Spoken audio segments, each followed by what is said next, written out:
instinct reaction, you know. I always felt that, you know, I grew up so quickly, you know, whereas kids my age. You did? Yeah, kids my age, they were, you know, just playing baseball or basketball or doing their thing, you know, joking around. Going to the high school prom, going to high school dances. Right, and, right. So, yeah, so, you know. You're out at DJing at clubs. I actually never graduated junior high school. Right. But technically. Really? And then somehow I got into high school, you know, technically. Okay. And then the school just was not hitting it for me. Okay. And, you know, I ended up dropping out of high school. Right. But I took a couple of years off and, you know, I tried to get my, you know, life back together. So I took my GED. Okay. And, you know, so I ended up graduating high school. Right. But I graduated 2 years earlier. Okay. So I actually graduated high school early. Younger. Yeah, at a younger age. We got to explain GED. That's the graduate equivalency diploma. Diploma. Okay. 뭐 졸업 equivalency. 같은 비슷한 학위. Right. 그러니까 yeah, what do you want to say? No, it's just the same thing as a diploma. It's just you have to take a test to pass. If you pass it, then you get the diploma. And if you don't, then you don't get the diploma. 고등학교 뭐 보통 일반적으로 다니는 것처럼 못 다니게 된다면 그러면은 이 시험을 봐가지고 고등학교 그 학위처럼 받게 되는 거죠, right? So you get that the GED, right? We GED, call it. Right. We take the GED.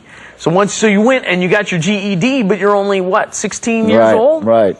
So 16 years old, you have the high school equivalency already. So obviously, you weren't that bad at learning in school. I think the GED is not an easy test. It's not like anybody can pass it. You studied hard and you passed. Yeah, you know what? When I was studying for it, it was definitely something day and night that I wanted to do. I still look at the test. I don't know how I passed, honestly, because everything was just so fuzzy, you know. It was just I was like 굉장히 멍했어, you know. Really? It was like 그런 거 있었어요, right? But it was one of those things where I was like, okay, you know what? If they can do it, I can do it. It was one of those kind of personality things, right? And so I ended up going to college a year earlier. I could have gone 2 years earlier, but I took another year off, and I ended up going to college, and I was, you know, average college classes is like four to five classes, right? Right. I was taking close to 6 to 7 per semester. Wow. Because I wanted to graduate early college. Get out of school. Right. Okay. So I had no life. You know, I was just studying. And I got decent grades. It wasn't straight A's, but it was just mediocre, but, you know, I got decent grades. I just couldn't see myself keep going to school, though. I didn't see myself, you know, falling into a profession which needed a diploma. And I had to make a decision. Do I stick with this, you know, the great American way, and just learn and get a 9-to-5 job and get married, get a dog, and live happily ever after? That, you know, I don't know. I just couldn't see that. Okay. It was just something was calling me. It was like, you know what? You got to do what you're happy with. And I was not happy. And so boom, I switched it up again, and you know, stopped going to school. I'm not telling you boys and girls to do that, though, because you know, school is one of the most important things in life. You know, you need school because what it does is it doesn't actually help you for your work. It's more of a training process for your brain. You know, it's just learning step. You know, it trains you in life. You know, and definitely you need that.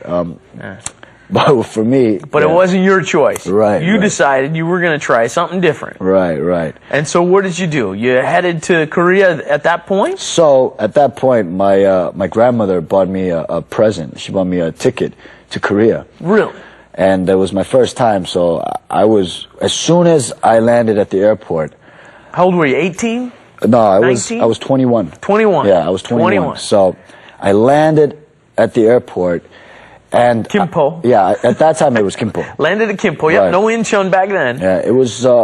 I've never felt this sense of pride when I first landed in Korea. Really? Yeah, it was like, wow, this is what I was waiting for. Like, this is my motherland. This is where my ancestors are from. I was very proud to be Korean. You know, I was very, you know, especially growing up, you know, in a very hostile environment. Right. And I was the one always sticking up for other Asian brothers, Asian cats, It was one of those things, because I had the juice, I had the power to do that at that time.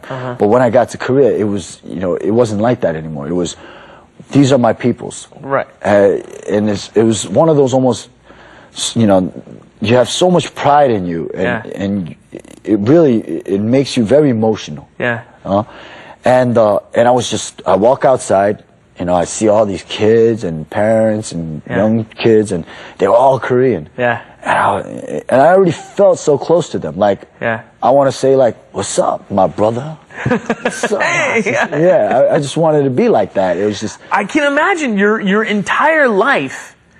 Yeah, I've gotten to experience, and it's been very good from being a minority in Korea, right? Well, I mean, I was not a minority in America. Right. I had lots of friends who were minorities, but I didn't see them as minorities. They were just my friends, right? And then I come to Korea, and now I'm a minority, and it's kind of the opposite. You spend your whole life being a minority, right. And then you land in Korea, and nobody looks at you or thinks you're different. It's just you're just like all of us. Right, that's right. And and you get this great sense of pride, and it was basically life-changing experience. I was only here for at that time for like 3 months, but that's when I started really learning the language, really learning the culture. I didn't know how to speak Korean before. It was just very basic stuff, and I learning about the drinking culture, learning about this kind of culture, that culture, and it was something so new. Yet at the same time, I was so glad that I was here to learn it. The Sunhube culture too. Oh yeah. I didn't know that existed. I remember at a young age, like maybe 17, I almost got into a big fight because this guy, claims he's my hyung. Oh, right. And I'm your hyung. I only called one person hyung my whole life, which is my initiate brother.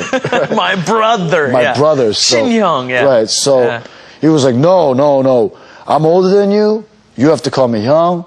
And I was like, and I'll buy the drinks. Yeah, I was like, what? I would call my brother. There's some guy who wants me to call him hyung. He wants me to call you. It was all confusing. But that's when I started really understanding. So now I'm starting to learn the culture of Korea. And that's when I started realizing what my father was saying was always coming from the heart. It wasn't, because he was angry.